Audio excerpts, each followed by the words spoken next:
This is the Business of Apps podcast, bringing you actionable insights from the leaders of the global app industry and the world's fastest growing apps.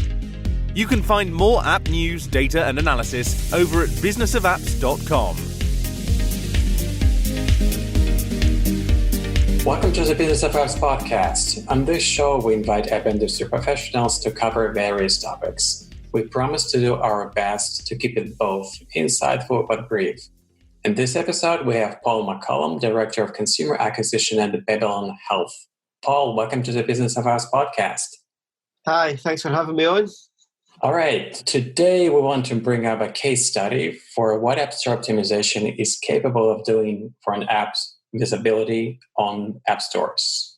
People read and hear about App Store optimization a lot, and knowing SEO techniques is crucial. But learning from first-hand experience is really important too.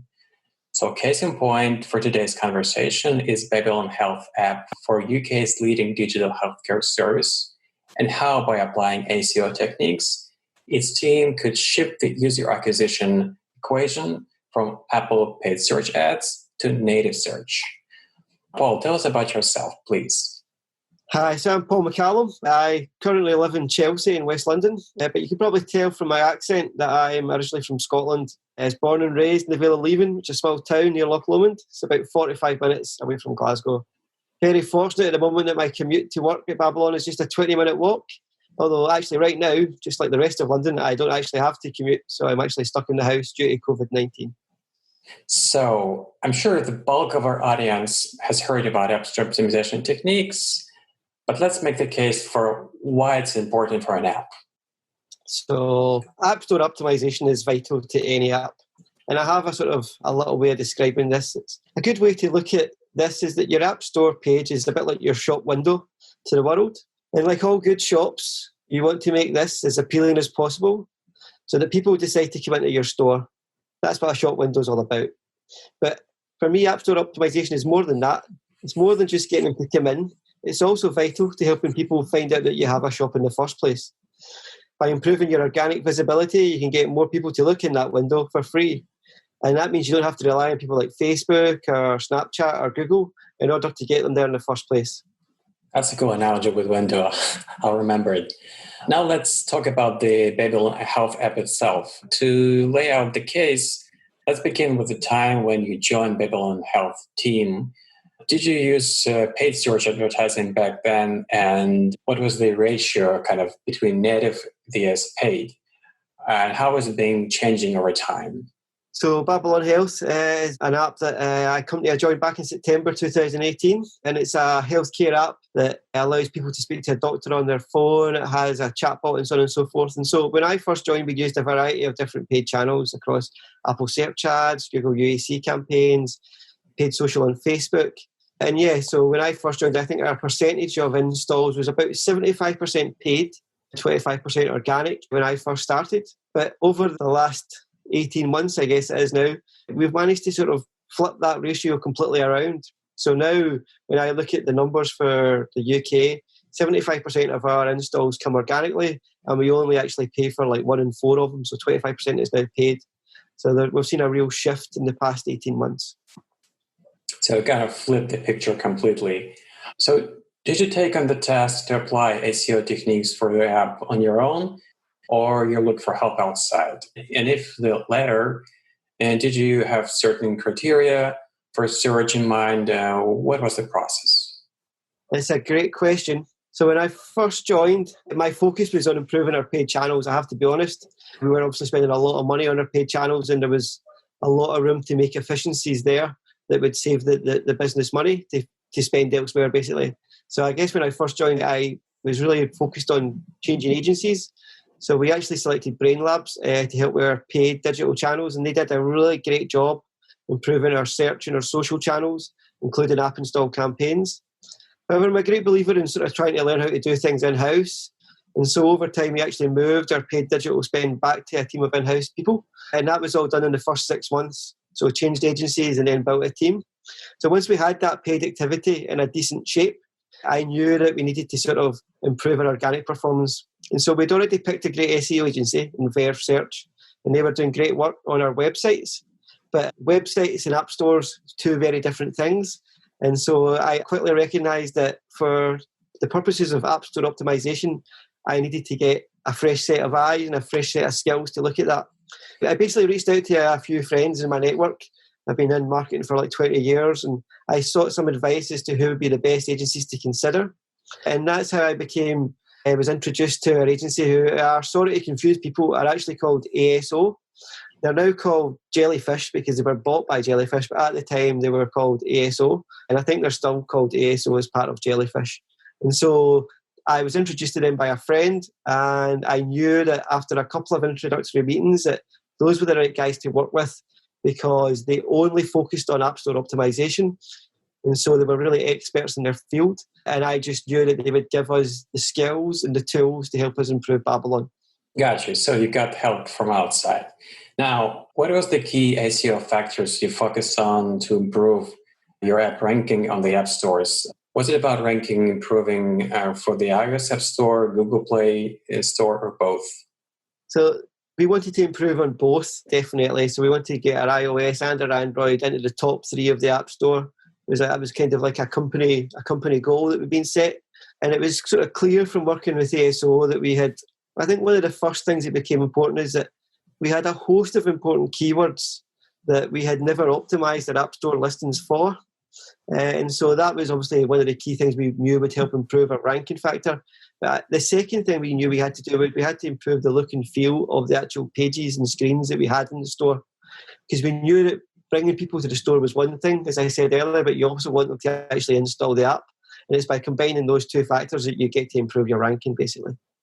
Right. So you're missing the opportunity for many keywords that were actually driving people to your app, and you discovered that there are way more ways to connect your app with the audience using more keywords that are relevant but kind of hidden for you beforehand. Now, let's talk about specific things you started applying to the app to gain more visibility through this process, and what kind of results you achieved afterwards. So again, working with the agency ASO, we completely revised the copy that we had across both iOS and Google Play. We had different rules for each platform, and so we had to make sure we followed those rules to sort of improve our visibility. But one of the very quick wins was looking at declared keywords that we had in iOS. And these are keywords, obviously, that iOS allows you to add to your App Store listing to help it understand what it is you want to rank for, so that you can have a chance to put your app in front of the right people. We were basically missing some huge opportunities here. More importantly, we were not actually leveraging our full potential because we were duplicating some of those keywords within our title and description. And the way that the iOS algorithm works is that you don't really get any benefits from duplication. So we were actually not taking advantage of the opportunities that we had in front of us. So by just tweaking that really in the first sort of set of reviews, we've seen some big improvements. I mean, some headline stats here were that we've seen 270% growth in the number of keywords that were ranked in the top 3 and 180% growth in the number of keywords that were ranked in the top 10. So basically, we suddenly were appearing for a lot of new keywords, and these were keywords that were appearing right at the top of the organic listings. And that was a huge change for Babylon, and that really helped us drive our visibility, but also our ranking as time went on. I'm just curious, do you still see these results? I mean, obviously, App Store optimization is it's a process. It's not really just one-time deal. So the numbers may not be on the top of your head, but just in general, do you see you're holding the same positions that were achieved back then now? So it's a great question. So obviously you get that first big one-off uplift as you fix things that have been not, as you might say, your garden's not been tended, and you get it sorted very quickly. But I guess one of the things that ASO have been really good for us at doing is making sure that we always test and learn and experiment with what happens when we tweak some of those keywords. So at Babylon, over the time, our commercial offering has been changed as we work with different partners. So there's always the opportunity to look at how we would rearrange some of the keywords and copy within both iOS and Google Play. And so it's really, really important that you don't just rest on your laurels, and you always look to sort of improve. So I would definitely say that even though we've been working with ASO now for well over a year, we continue to see strong performance in organic sort of listings, and I think that's proven by the fact that 75% of our installs now come organically, and the majority of them come through search within the App Store as well, which is really important. Awesome. Did you see the impact of SEO techniques you had applied and how much money you spent on paid search advertising afterwards? Let's compare like how much money you were spending per one app install before and after you applied SEO techniques. Yeah, again, a really, really, really good question. So, I mean, the headline figures here that after we had finished the round of optimizations with ASO, we had managed to reduce our digital spend by 65%. So looking at within the space of 4 or 5 months, we had managed to do that feat. So in terms of an ROI, the money that ASO charges you as a fee is, I can assure you, a lot less than 65% of our paid media spend. So it's a real winner there. And it kind of works more than just about ranking organically. There's the fact also that because you're improving the conversion rate of your store, it means that any money you do spend on Facebook or on Google or on Snapchat, it just works that much harder for you because it costs you the same to get somebody to look in the window, but now more people are deciding to go in and actually check out your app. And so that means that you can actually save money by having better organic listings, but also save money because of the fact that your paid search just works that much harder. So your CPIs as a result can come down. That's smart. That's a really good holistic approach in user acquisition when you compare both channels and make sure they play together really nicely. Okay, now this part of the show, I have a few just general questions, not about the app, but yourself. Are you iOS or Android person? iOS now for the last 10 years. Last 10 years, pretty much from the get-go, right? Pretty much. I did have a Samsung back in the day, which I loved. And that was actually the last ever phone I had stolen was that Samsung. And after that, I moved to iOS. So maybe it's been good luck moving to iOS. I see. Do you remember your first mobile phone? I do, actually. And I guess I'm going to show my age here because it was a Sharp NEC, which I don't believe exists as a mobile phone manufacturer anymore. Yeah, I cannot recall them in business of mobile phones in production either. What is your favorite app now? So I had to think long and hard about this. I would actually say it's the Financial Times app, so the FT, and mainly because it keeps me up to date with what is happening in the world. I use it every day. It has good, unbiased reporting, in my opinion.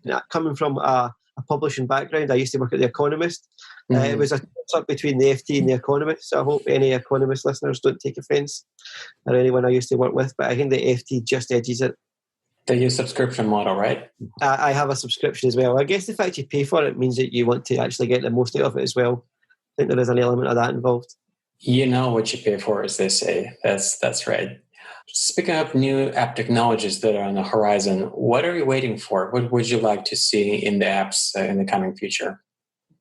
So I think for like new app technologies, it would be really rude of me not to talk about Babylon at this point as well, and not just to sell my company. But I do think like healthcare apps and fitness apps in general are going to be one of the things that really help improve people across the world.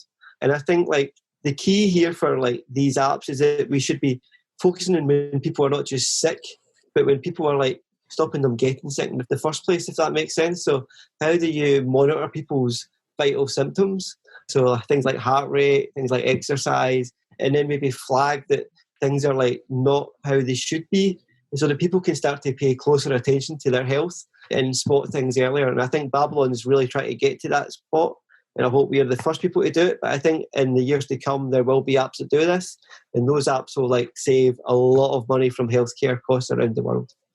Yeah, healthcare is the industry for disruption for sure. It's really important. Now, before we're going to be wrapping it up, how people can get to know more about what Babylon Health do? So Babylon's got a really clear mission, which is to make healthcare available and affordable to everyone on the earth. So everyone in the world, whether they live in a rich country like the UK or the US, or whether they live in a poor country like Rwanda or countries in Africa. So that's our mission. And we intend to do that by obviously putting a mobile phone. Everyone in the world has got a mobile phone almost, whether it be a smartphone or even a feature phone. And it's been able to access like the wealth of knowledge that AI can bring to healthcare. And that's what the world of Babylon's about. So to find out more, you can obviously go and visit the website, which is babylonhealth.com, or you can search for us in the App Store. So we're live in a variety of countries. We're in the US, the UK, we're in Canada, we're obviously in Rwanda as well. And we also do a lot of work with Prudential in Southeast Asia. That's great. Thanks a lot for your time. Thank you for coming on our show, Paul. Thank you. Thank you for having me. Bye-bye. And Bye. that was Paul McCallum, Director of Consumer Acquisition at Babylon Health. To listen to more episodes, subscribe to our podcast on iTunes, Spotify, and Stitcher. Just search for Business of Apps and you will find us easily. Once you subscribe, you will be able to get new episodes on your smartphone, tablet, or computer as soon as we release them. And please don't forget to leave us a review and comment. It is highly appreciated. And remember, all episodes will also be available on businessofapps.com. Till the next time, bye. This is the Business of Apps podcast, bringing you actionable insights from the leaders of the global app industry and the world's fastest growing apps. You can find more app news, data, and analysis over at businessofapps.com. Thank you for listening to the Business of Apps podcast. For more, head on over to businessofapps.com.